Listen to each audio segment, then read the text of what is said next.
नज़रसानी programme देख रहे दर्शकों का स्वागत। मैं हाँ कमलजीत सिद्धू ते तुसीं देख रहे हो वन वे टीवी। दोस्तों, अमृतपाल सिंह ਦੇ ਬਾਰੇ ਵਿੱਚ ਕਈ ਸ਼ੰਕੇ ਅੱਜ ਕੱਲ੍ਹ ਖੜੇ ਹੋ ਰਹੇ ਨੇ।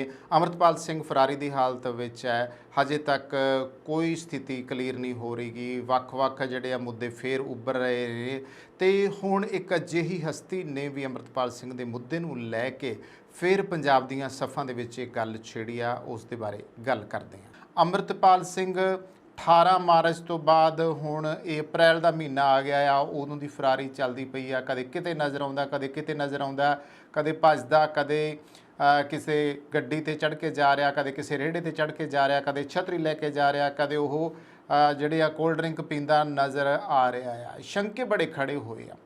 ਇਸ ਟਾਈਮ ਆਪ ਦੀ ਸਰਕਾਰ ਹੈ ਤੇ ਪੰਜਾਬ ਦੇ ਵਿੱਚ ਜਿਹੜੀਆਂ ਵਿਰੋਧੀ ਧਿਰਾਂ ਆ ਉਹਨਾਂ ਨੂੰ ਬੜਾ ਮੌਕਾ ਮਿਲਿਆ ਹੋਇਆ। ਖਾਸ ਤੌਰ ਤੇ ਜਿਵੇਂ ਰਾਜੇ ਵੜਿੰਗ ਵਰਗਿਆਂ ਦਾ ਵਾਰੀ-ਵਾਰੀ ਬਿਆਨ ਹੁੰਦਾ ਹੈ ਕਿ ਰਾਜੇ ਵੜਿੰਗ ਦਾ ਕਹਿਣਾ ਹੈ ਕਿ ਇਹ ਤਾਂ ਇੱਕ ਸਕ੍ਰਿਪਟਡ ਜਿਹੜੀ ਆ ਉਹ ਗੇਮ ਖੇਡੀ ਜਾ ਰਹੀ ਆ, ਜਿਸ ਦਾ ਪ੍ਰੋਡਿਊਸਰ ਅਰਵਿੰਦ ਕੇਜਰੀਵਾਲ ਹੈ ਦਿੱਲੀ, ਤੇ ਜਿਹੜੀ ਬਾਕੀ ਆਪ ਪਾਰਟੀ ਆ ਸਾਰੇ ਇਹਦੇ ਪਾਤਰ ਨੇ ਜਿਹੜੇ ਕਿ ਇਸ ਖੇਡ ਨੂੰ ਖੇਡ ਰਹੇ ਨੇ। ਅੰਮ੍ਰਿਤਪਾਲ ਨੂੰ ਸ਼ਹਿ ਦਿੱਤੀ ਜਾ ਰਹੀ ਹੈ। ਮੈਂ ਪਹਿਲਾਂ ਹੀ ਰੌਲਾ ਪਾਇਆ ਸੀਗਾ।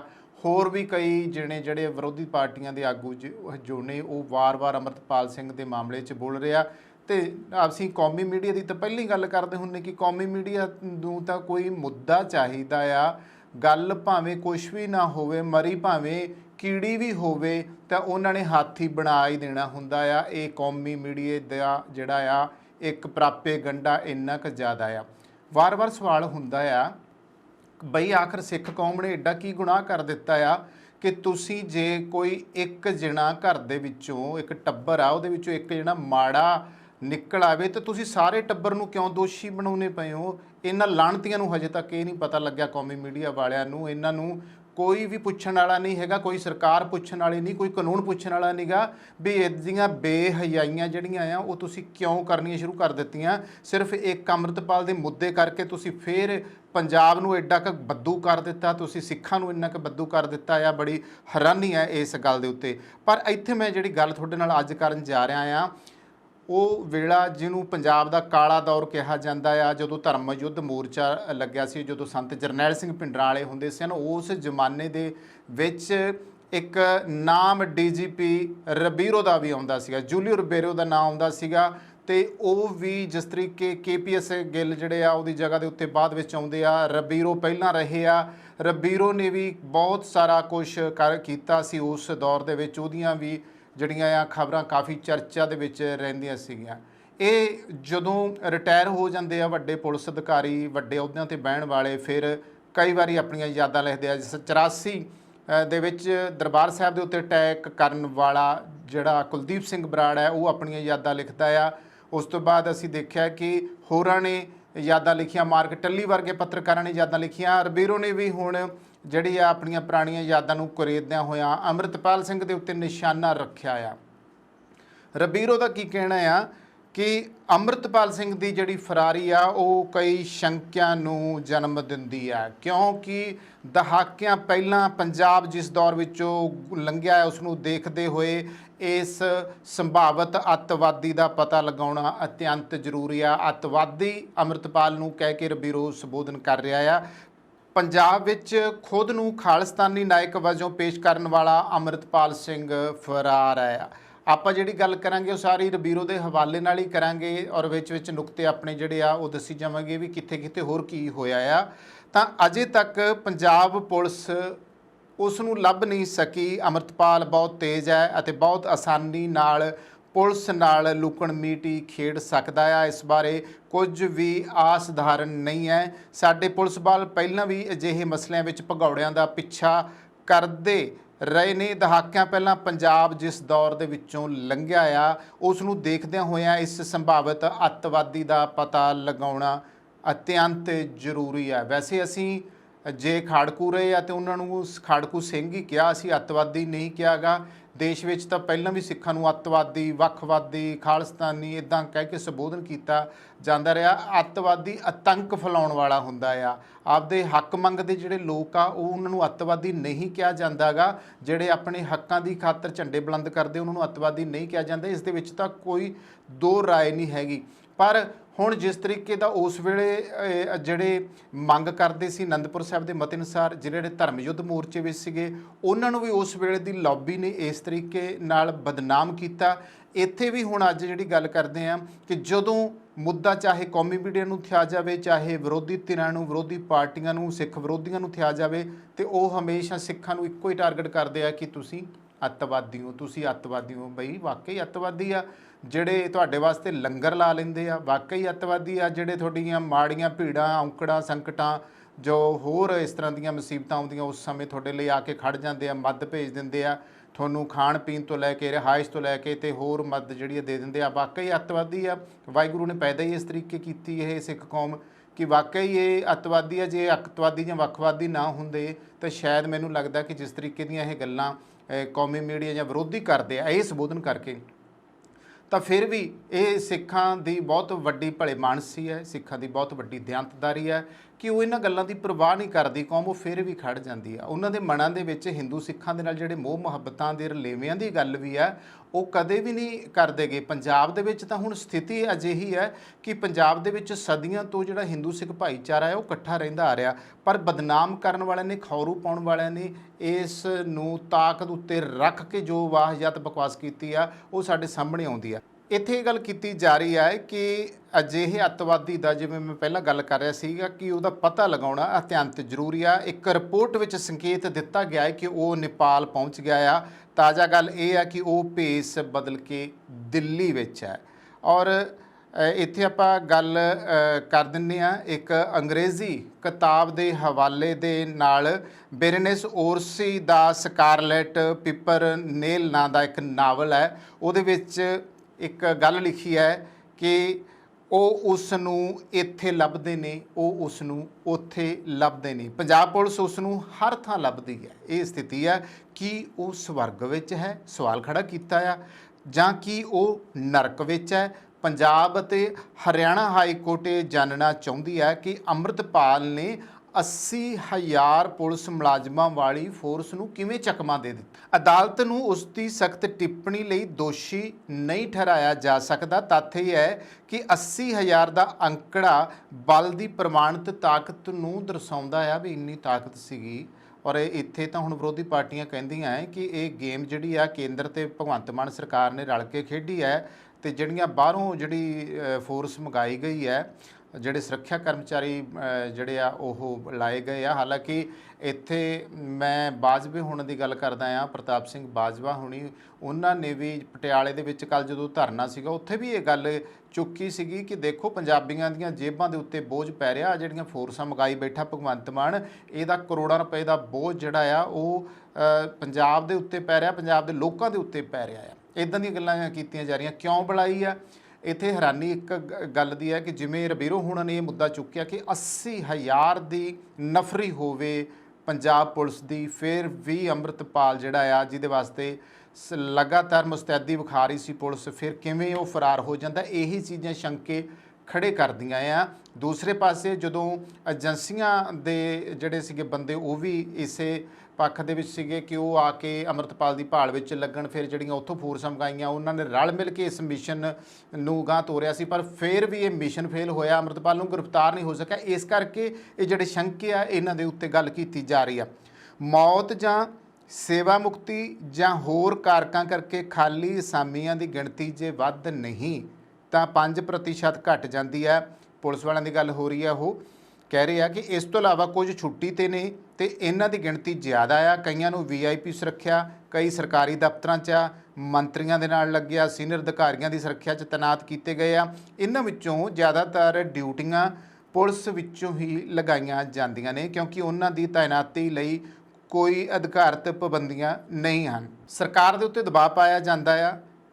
ਜੇ DGP ਨੂੰ 80,000 ਦੀ ਪ੍ਰਮਾਣਿਤ ਗਿਣਤੀ ਵਿੱਚੋਂ ਮੁਲਾਜ਼ਮ ਮੁਹੱਈਆ ਕਰਵਾਉਣ ਲਈ ਨਿਰਦੇਸ਼ ਦਿੰਦੀ ਹੈ, ਅੰਤਮ ਸਿੱਟਾ ਇਹ ਨਿਕਲਿਆ ਹੈ ਕਿ ਪੁਲਿਸ ਸਟੇਸ਼ਨ ਇੱਕ ਉੱਭਰਦੇ ਨੇਤਾ ਦੀ ਗ੍ਰਿਫਤਾਰੀ ਵਰਗੀ ਅਹਿਮ ਕਾਰਵਾਈ ਨੂੰ ਅੰਜਾਮ ਦੇਣ ਲਈ ਲੋੜੀਂਦੀ ਫੋਰਸ ਨੂੰ ਇਕੱਠਾ ਨਹੀਂ ਕਰ ਸਕੇ। ਇਸ ਕਾਰਨ ਸਰਕਾਰ ਇਸ ਸਥਿਤੀ ਨਾਲ ਨਜਿੱਠਣ ਦੇ ਵਿੱਚ ਅਸਫਲ ਰਹੀ ਹੈ। ਪੰਜਾਬ ਦੇ ਸਾਬਕਾ DGP ਦੀ ਸਟੇਟਮੈਂਟ ਹੈ ਰਬੀਰੋ ਦੀ। ਤੁਸੀਂ ਰਬੀਰੋ ਦੇ ਨਾਂ ਨਾਲ ਪੰਜਾਬੀ ਨੂੰ ਬਹੁਤਾ ਜਾਣਦੇ ਹੋ।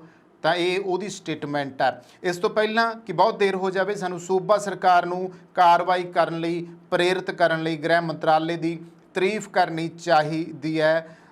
ਇੱਥੇ ਉਹ ਰਬੀਰੋ ਗੱਲ ਕਰਦੇ ਆ ਕਿ ਮੇਰੇ ਦੋਸਤ ਪ੍ਰਕਾਸ਼ ਸਿੰਘ ਨੇ ਇੱਕ ਆਨਲਾਈਨ ਮੈਗਜ਼ੀਨ ਵਿੱਚ ਇੱਕ ਅਨੁਭਵੀ ਵਿਸ਼ਲੇਸ਼ਣ ਲਿਖਿਆ ਆ ਜੋ ਅੰਮ੍ਰਿਤਪਾਲ ਦੀਆਂ ਗਤੀਵਿਧੀਆਂ ਤੋਂ ਪੈਦਾ ਹੁੰਦੇ ਖਤਰੇ ਦੀ ਸਮਝ ਪ੍ਰਦਾਨ ਕਰਦਾ ਹੈ। ਅੰਮ੍ਰਿਤਪਾਲ ਨੂੰ ਫੜਨ ਲਈ ਆਪਰੇਸ਼ਨ ਦੌਰਾਨ ਪੁਲਿਸ ਸਟੇਸ਼ਨ ਤੋਂ ਕਿਤੇ ਵੱਧ ਬੰਦਿਆਂ ਦੀ ਲੋੜ ਸੀ। ਦੁਬਈ ਤੋਂ ਵਾਪਸ ਆਉਣ ਅਤੇ ਵਾਰਸ ਪੰਜਾਬ ਦੇ ਮੁਖੀ ਦਾ ਅਹੁਦਾ ਸੰਭਾਲਣ ਤੋਂ ਬਾਅਦ ਉਸ ਨੇ ਸਾਲ ਦੌਰਾਨ ਕਾਫੀ ਬਦਨਾਮੀ ਹਾਸਲ ਕੀਤੀ ਹੈ। ਅਜਨਾਲਾ ਪੁਲਿਸ ਨਾਲ ਉਸ ਦੀ ਝੜਪ ਤੋਂ ਬਾਅਦ ਉਸ ਨੇ ਆਪਣਾ ਸੀਮਤ ਪ੍ਰਭਾਵ ਦੇ ਦਾਇਰੇ ਤੋਂ ਬਾਹਰ ਦੇਖਿਆ ਅਤੇ ਵਿਗੜਦੀ ਆਰਥਿਕਤਾ ਤੋਂ ਨਿਰਾਸ਼ ਬਹੁਤ ਸਾਰੇ ਹੋਰ ਪੈਰੋਕਾਰਾਂ ਨੂੰ ਇਕੱਠਿਆਂ ਕੀਤਾ। ਜੇਕਰ ਅੰਮ੍ਰਿਤਪਾਲ ਵਰਗੀ ਹਿੰਮਤੀ ਨੂੰ ਹੋਰ ਢਿੱਲ ਦਿੱਤੀ ਜਾਂਦੀ ਹੈ ਤਾਂ ਇਸ ਸੂਬੇ ਲਈ ਖਤਰਨਾਕ ਸਾਬਤ ਹੋ ਸਕਦਾ ਆ। ਇਸ ਵਿੱਚ ਕੋਈ ਸ਼ੱਕ ਨਹੀਂ ਕਿ ਅੰਮ੍ਰਿਤਪਾਲ ਨੇੜਲੇ ਥਾਣੇ ਵਿੱਚ ਮਾਰਸ਼ਲ ਕੀਤੇ ਜਾ ਰਹੇ ਪੁਲਿਸ ਮੁਲਾਜ਼ਮਾਂ ਦੀ ਹਰਕਤ ਤੋਂ ਚੌਕਸ ਹੋ ਗਿਆ ਸੀ। ਹੋ ਸਕਦਾ ਸੀ ਕਿ ਉਸ ਕੋਲ ਪੁਲਿਸ ਰੈਂਕ ਵਿੱਚ ਮੁਖਬਰ ਵੀ ਸਨ। ਇਹ ਵੀ ਸੱਚ ਹੈ। ਕਿੰਨਵਾਂ ਪਾਰਟ ਚੌਥਾ। ਇਹ ਵੀ ਸੱਚ ਹੈ ਕਿ ਵਿਰੋਧੀ ਨੂੰ ਦੌੜ ਵਿੱਚ ਹਮੇਸ਼ਾ ਅੱਗੇ ਰਹਿਣਾ ਪੈਂਦਾ ਆ ਕਿਉਂਕਿ ਉਸ ਦਾ ਮੁਕਾਬਲਾ ਬਹੁਤ ਜ਼ਿਆਦਾ ਤਾਕਤਵਰ ਜਿਹੜੇ ਵਿਰੋਧੀ ਹੁੰਦੇ ਨੇ ਇੱਕ ਸਟੇਟ ਨਾਲ ਹੁੰਦਾ ਆ ਤੇ ਸਮੱਸਿਆ ਜਿਹੜੀ ਹੈ ਉਦੋਂ ਪੈਦਾ ਹੁੰਦੀ ਹੈ ਜਦੋਂ ਉਹ ਆਪਣੇ ਆਪ ਤੋਂ ਜ਼ਿਆਦਾ ਸੰਤੁਸ਼ਟ ਹੋ ਜਾਂਦੇ ਨੇ। ਅਖੀਰ ਉਸ ਦੀ ਇਹੀ ਚੀਜ਼ ਉਸ ਨੂੰ ਸਾਹਮਣੇ ਆਉਣ ਲਈ ਮਜਬੂਰ ਕਰ ਦੇਵੇਗੀ। ਆਮ ਤੌਰ ਤੇ ਇਹ ਹੁੰਦਾ ਆਇਆ ਹੈ। ਜਦੋਂ ਤੋਂ ਪੁਲਿਸ ਅੰਮ੍ਰਿਤਪਾਲ ਨੂੰ ਫੜਨ ਲਈ ਦੋਸਤੋ ਨਿਕਲੀ ਹੈ ਉਸ ਸਮੇਂ ਤੋਂ ਅੰਮ੍ਰਿਤਪਾਲ ਸਿੰਘ ਦੀਆਂ ਹਰਕਤਾਂ ਦੇ ਬਾਰੇ ਗੱਲ ਇਹ ਕਰ ਰਹੇ ਨੇ ਕਿ CCTV ਵਿੱਚ ਕੈਦ ਹੋ ਗਈਆਂ ਨੇ, ਟਰੇਸ ਹੋ ਗਈਆਂ ਨੇ। ਆਪਣੇ ਬਚਾਅ ਲਈ ਉਸ ਨੂੰ ਕਈ ਹੱਥਕੰਡਿਆਂ ਦਾ ਸਹਾਰਾ ਲੈਣ ਲਈ ਮਜਬੂਰ ਹੋਣਾ ਪਿਆ ਹੈ। ਉਸ ਨੇ ਕਈ ਵਾਹਨ ਬਦਲੇ ਨੇ। ਇੱਕ ਵਾਰ ਉਸ ਨੂੰ ਜਗਾੜੂ ਰੇਹੜੀ ਦੇ ਉੱਤੇ ਜਾਂਦਿਆਂ ਦੇਖਿਆ ਗਿਆ ਜਿਸ ਬਾਰੇ ਮੈਂ ਪਹਿਲਾਂ ਨਹੀਂ ਸੁਣਿਆ। ਉਸ ਨੇ ਹਰਿਆਣਾ ਵਿੱਚ ਇੱਕ ਔਰਤ ਦੇ ਘਰ ਇੱਕ ਰਾਤ ਬਿਤਾਈ ਅਤੇ ਪੁਲਿਸ ਦੇ ਪਹੁੰਚਣ ਤੋਂ ਪਹਿਲਾਂ ਹੀ ਉਹ ਉੱਥੋਂ ਫਰਾਰ ਹੋ ਗਿਆ। ਪੰਜਾਬ ਤੋਂ ਬਾਹਰ ਉਸ ਦੀ ਉਪਯੋਗਤਾ ਜਿਹੜੀ ਹੈ ਉਹ ਬਿਲਕੁਲ ਸੀਮਿਤ ਹੋ ਜਾਵੇਗੀ। ਸ਼ਾਇਦ ਉਸ ਨੂੰ ਵਿਦੇਸ਼ ਤੋਂ ਸੰਚਾਲਨ ਕਰਨ ਦੀ ਇਜਾਜ਼ਤ ਦੇਣਾ ਸਾਡੇ ਲਈ ਵਧੇਰੇ ਫਾਇਦੇਮੰਦ ਹੈ ਜਿੱਥੇ ਉਹ ਲੀਡਰਸ਼ਿਪ ਲਈ ਗੁਰਪਤਵੰਤ ਸਿੰਘ ਪੰਨੂ ਨਾਲ ਮੁਕਾਬਲਾ ਕਰ ਸਕਦਾ ਹੈ। ਫਿਰ ਵੀ ਉਸ ਦਾ ਪਾਸਪੋਰਟ ਰੱਦ ਕੀਤਾ ਜਾਣਾ ਚਾਹੀਦਾ ਹੈ ਤੇ ਉਸ ਨੂੰ ਉਸ ਦੇ ਹੈਂਡਲਰਾਂ ਨੇ ਜੱਟ ਸਿੱਖ ਕਿਸਾਨੀ ਨੂੰ ਖਾਲਿਸਤਾਨ ਲਹਿਰ ਵਿੱਚ ਸ਼ਾਮਲ ਹੋਣ ਲਈ ਉਕਸਾਉਣ ਲਈ ਪੰਜਾਬ ਭੇਜਿਆ ਸੀ।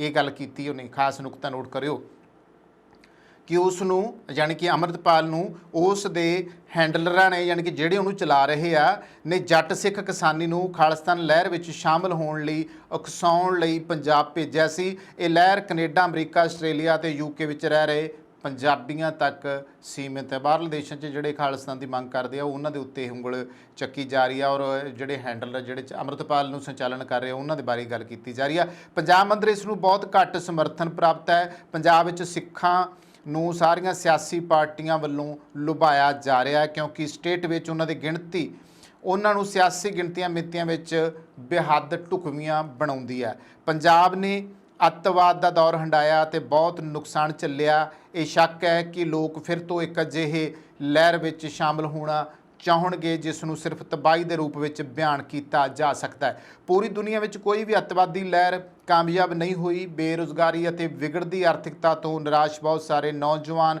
ਖਾਲਿਸਤਾਨ ਦੇ ਵਿਚਾਰ ਨੂੰ ਸਮਝੇ ਬਿਨਾਂ ਇਸ ਦੇ ਪ੍ਰਭਾਵ ਦੇ ਹੇਠਾਂ ਆ ਸਕਦੇ ਨੇ। ਇਸ ਦੇ ਪ੍ਰਭਾਵ ਨੂੰ ਖੋਖਲਾ ਕਰਨ ਲਈ ਭਾਰਤੀ ਰਾਜ ਦੀ ਜ਼ਿੰਮੇਵਾਰੀ ਹੈ ਕਿ ਰਾਜ ਨੂੰ ਹਰ ਜ਼ਿਲ੍ਹੇ, ਹਰੇਕ ਤਹਿਸੀਲ, ਹਰ ਪਿੰਡ ਦੇ ਹਰੇਕ ਸਮੂਹ ਨੂੰ ਸਿਆਸਤਦਾਨਾਂ ਅਤੇ ਨੌਕਰਸ਼ਾਹਾਂ ਦੀ ਨਿਰੰਤਰ ਧਾਰਾ ਵਿੱਚ ਸ਼ਾਮਲ ਕਰਨਾ ਚਾਹੀਦਾ ਤਾਂ ਜੋ ਗੁੰਮਰਾਹ ਕੁਨ ਅੰਦੋਲਨ ਦੇ ਪ੍ਰਭਾਵਾਂ ਨੂੰ ਸਮਝਿਆ ਜਾ ਸਕੇ। ਚੁਣੀਆਂ ਗਈਆਂ ਟੀਮਾਂ ਦੇ ਮੈਂਬਰਾਂ ਨੂੰ ਸਿਖਲਾਈ ਦਿੱਤੀ ਜਾਣੀ ਚਾਹੀਦੀ ਹੈ।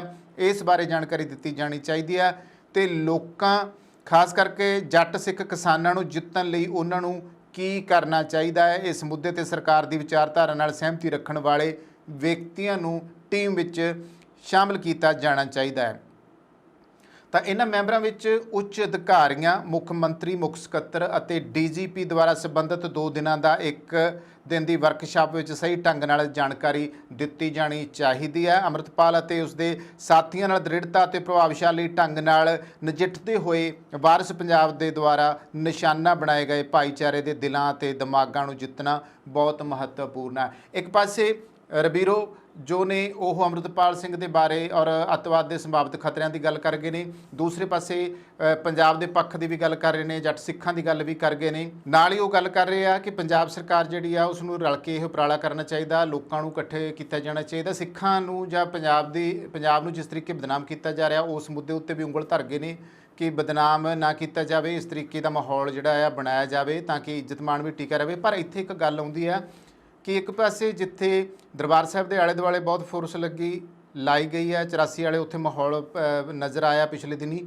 ਇਸ ਤੋਂ ਇਲਾਵਾ ਅਨੰਦਪੁਰ ਸਾਹਿਬ ਦੇ ਵਿੱਚ ਜਿਹੜਾ ਆ ਹੁਣ ਕਿਉਂਕਿ ਖਾਲਸਾ ਸਾਜਨਾ ਦਾ ਦਿਹਾੜਾ ਆ ਰਿਹਾ ਹੈਗਾ ਆ, ਵਿਸਾਖੀ ਆ ਰਹੀ ਆ 13 ਅਪ੍ਰੈਲ ਨੂੰ, ਤਾਂ ਉਸ ਤੋਂ ਪਹਿਲਾਂ ਜਿਹੜੀ ਆ ਪੁਲਿਸ ਵੀ ਉੱਥੇ ਕਾਫੀ ਮੁਸਤੈਦੀ ਨਾਲ ਜਿਹੜੀ ਆ ਪਹਿਰੇਦਾਰੀ ਕਰ ਰਹੀ ਆ, ਸੁਰੱਖਿਆ ਇੰਤਜ਼ਾਮ ਵਧਾਏ ਹੋਏ ਆ। ਅੰਮ੍ਰਿਤਪਾਲ ਸਿੰਘ ਬਾਰੇ ਵੱਖ-ਵੱਖ ਕਿਆਸਰੀਆਂ ਹੋ ਰਹੀਆਂ, ਪੁਲਿਸ ਜਗ੍ਹਾ ਚੱਪਾ ਛਾਣਦੀ ਪਈ ਆ। ਇਹ ਗੱਲ ਕੀਤੀ ਜਾ ਰਹੀ ਆ ਕਿ ਅੰਮ੍ਰਿਤਪਾਲ ਜਿਹੜਾ ਆ ਆਤਮ ਸਮਰਪਣ ਕਰ ਸਕਦਾ, ਸਰੈਂਡਰ ਕਰ ਸਕਦਾ, ਕਿਤੇ ਵੀ ਕਰ ਸਕਦਾ ਆ। ਇਸ ਤੋਂ ਪਹਿਲਾਂ ਹਾਲਾਂਕਿ ਅੰਮ੍ਰਿਤਪਾਲ ਸਿੰਘ ਨੇ ਜਥੇਦਾਰ ਅਕਾਲ ਤਖਤ ਸਾਹਿਬ ਨੂੰ ਸਰਬੱਤ ਖਾਲਸਾ ਜਿਹੜੇ ਆ ਬੁਲਾਉਣ ਦੀ ਮੰਗ ਉਠਾਈ ਸੀ, ਪਰ ਇਸ 'ਤੇ ਮੈਂ ਕਹਿਣਾ ਚਾਹੂੰਗਾ ਕਿ ਵਾਰ-ਵਾਰ ਕਈ ਸਿੱਖ ਜਥੇਬੰਦੀਆਂ ਦੇ ਆਗੂ ਉੱਠ ਕੇ ਕਹਿੰਦੇ ਨੇ ਕਿ ਅੰਮ੍ਰਿਤਪਾਲ ਭਗੌੜਾ ਅਤੇ ਭਗੌੜੇ ਨੂੰ ਕੋਈ ਹੱਕ ਨਹੀਂ ਕਿ ਉਹ ਇਸ ਤਰੀਕੇ ਦੀ ਖੇਡ ਖੇਡੇ ਜਿਹੜੀ ਕਿ ਸਰਬੱਤ ਖਾਲਸਾ ਵਰਗੀ ਮੁੱਦੇ ਨੂੰ ਉਹ ਛੇੜ ਰਿਹਾ ਆ ਕਿ ਸਰਬੱਤ ਖਾਲਸਾ ਬੁਲਾਓ। ਆਖਰ ਕਾਹਦੇ ਵਾਸਤੇ ਬੁਲਾਓ? ਤੇ ਵਾਰ-ਵਾਰ ਜਿਹੜੀਆਂ ਵਿਰੋਧੀ ਸੁਰਾਂ ਉੱਠੀਆਂ ਉਹ ਅੰਮ੍ਰਿਤਪਾਲ ਦੇ ਨਿਸ਼ਾਨੇ 'ਤੇ ਲੈ ਰਹੀਆਂ ਆ ਕਿ ਬਹੁਤ ਸਾਰੇ ਜਿਹੜੇ ਭੋਲੇ ਭਾਲੇ ਨੌਜਵਾਨ ਮੁੰਡੇ ਫੜ ਕੇ ਉਹਨਾਂ ਦੇ ਉੱਤੇ ਵੱਡੀ ਜਿਹੜੀ ਆ ਉਹ ਧਾਰਾ ਲਾ ਕੇ ਉਹਨਾਂ ਨੂੰ ਜੇਲ੍ਹਾਂ 'ਚ ਧੱਕਿਆ ਗਿਆ ਆ। SGPC ਅਕਾਲੀ ਦਲ ਉਹਨਾਂ ਦੇ ਹੱਕ ਦੇ ਵਿੱਚ ਇੱਕ ਪਾਸੇ ਖੜਦਾ ਪਿਆ, ਦੂਜੇ ਪਾਸੇ ਪੰਜਾਬ ਸਰਕਾਰ 'ਤੇ ਉਂਗਲ ਚੱਕੀ ਜਾ ਰਹੀ ਆ ਕਿ ਉਹਨਾਂ ਦੇ ਬਾਰੇ ਬਿਲਕੁਲ ਨਹੀਂ ਸੋਚ ਰਹੇ। ਤੇ ਅੰਮ੍ਰਿਤਪਾਲ ਨੂੰ ਵੀ ਅੱਗੇ ਆਉਣਾ ਚਾਹੀਦਾ ਆ। ਅੰਮ੍ਰਿਤਪਾਲ ਨੂੰ ਤਾਂ ਸਿਰਫ ਪਿਛਲੇ ਦਿਨੀ ਜਿਹੜੀ ਵੀਡੀਓ ਵਾਇਰਲ ਹੋਈ ਉਹਦੇ ਵਿੱਚ ਇਹ ਗੱਲ ਕੀਤਾ ਕਿ ਮੈਂ ਚੜ੍ਹਦੀ ਕਲਾ ਵਿੱਚ ਆ, ਮੈਂ ਪ੍ਰਗਟ ਹੋਊਂਗਾ। ਲੋਕ ਇਸ ਚੀਜ਼ ਨੂੰ ਲੈ ਕੇ ਅੰਮ੍ਰਿਤਪਾਲ ਸਿੰਘ 'ਤੇ ਨਿਸ਼ਾਨਾ ਬਣਾ ਰਹੇ ਆ। ਹੋਰ ਜਿਹੜੇ ਕਈ ਬੁਲਾਰੇ ਸੋਸ਼ਲ ਮੀਡੀਆ ਉੱਤੇ ਆਪਣੇ ਪੇਜ ਚਲਾ ਕੇ ਬੈਠੇ ਆ, ਕਈ ਵਾਰੀ ਉਹ ਬੋਲਦੇ ਹੁੰਦੇ ਕਿ ਅੰਮ੍ਰਿਤਪਾਲ ਸਿੰਘ ਤੈਨੂੰ ਆਪਣਾ ਤਾਂ ਹੈਗਾ, ਤੂੰ ਤਾਂ ਕਿਹਾ ਵੀ ਮੈਂ ਚੜ੍ਹਦੀ ਕਲਾ 'ਚ ਆ, ਪਰ ਉਹਨਾਂ ਮਾਵਾਂ ਨੂੰ ਪੁੱਛ ਕੇ ਦੇਖੋ ਜਿਨ੍ਹਾਂ ਦੇ ਪੁੱਤ ਇੰਨੇ ਦਿਨਾਂ ਦੇ ਗ੍ਰਿਫਤਾਰ ਕੀਤੇ ਆ, ਤੇਰੀ ਚੜ੍ਹਦੀ ਕਲਾ ਕੀ ਕਰੂਗੀ ਜੇ ਉਹਨਾਂ ਦੇ ਘਰੇ ਰੋਣ ਮੱਚਿਆ ਹੋਇਆ, ਉਹ ਉਦਾਸ ਬੈਠੇ ਆ, ਮਾਪਿਆਂ ਨੂੰ ਆਪਦੇ ਪੁੱਤ ਲੜੀਂਦੇ ਆ, ਸਕੂਲਾਂ 'ਚ ਪੜ੍ਹਦੇ ਕਈ ਬੱਚੇ ਆ, ਉਹਨਾਂ ਦੇ ਪੇਪਰ ਹੋ ਰਹੇ ਸੀ, ਉਹ ਚੱਕੇ ਗਏ ਆ। ਸਿਰਫ ਸਿੱਖੀ ਨੂੰ ਪਿਆਰ ਕਰਨ ਵਾਲੇ ਉਹ ਬੱਚੇ ਜੁੜੇ ਸੀਗੇ। ਪਰ ਅਫਸੋਸ ਦੀ ਗੱਲ ਆ ਕਿ ਹੁਣ ਅੰਮ੍ਰਿਤਪਾਲ ਸਿੰਘ ਨੂੰ ਵੀ ਇਸ ਮੁੱਦੇ ਦੇ ਉੱਤੇ ਜ਼ਰੂਰ ਸੋਚਣਾ ਚਾਹੂਗਾ। ਬਾਕੀ ਗੱਲ ਫਿਰ ਮੈਂ ਉਸ ਖੇਮੇ ਦੇ ਵਿੱਚ ਕਹਿੰਦੇ ਆ ਕਿ ਮੈਂ ਛੱਡ ਦਿੰਦਾ ਆ ਕਿ ਤੁਸੀਂ ਵੀ ਜਾਣਦੇ ਹੋ ਕਿ ਕੀ ਕੁਝ ਹੋ ਰਿਹਾ ਆ, ਪ੍ਰਤੱਖ ਹੋ ਜਾਊਗਾ। ਕਹਿੰਦੇ ਸਮਾਂ ਜਿਹੜਾ ਆ ਕਿਸੇ ਵੀ ਗੱਲ ਦੀ ਪੜਚੋਲ ਮੰਗਦਾ ਹੁੰਦਾ, ਪਰ ਸਮਾਂ ਆਪਣੇ ਆਪ ਹੀ ਆਪਣਾ ਉੱਤਰ ਖੁਦ ਦੇ ਦਿੰਦਾ ਆ ਤੇ ਸਾਨੂੰ ਵੀ ਉਡੀਕ ਕਰਨੀ ਪਊਗੀ। ਸੋ ਕਿੱਦਾਂ ਲੱਗਦੇ ਨੇ ਸਾਡੇ ਪ੍ਰੋਗਰਾਮ, ਇਸ ਬਾਰੇ ਸਾਨੂੰ ਜ਼ਰੂਰ ਦੱਸਿਆ ਕਰੋ। ਕੈਮਰਾ ਪਰਸਨ ਜਸ਼ਨਦੀਪ ਦੇ ਨਾਲ ਕਮਲਜੀਤ ਸਿੱਧੂ, 1 TV।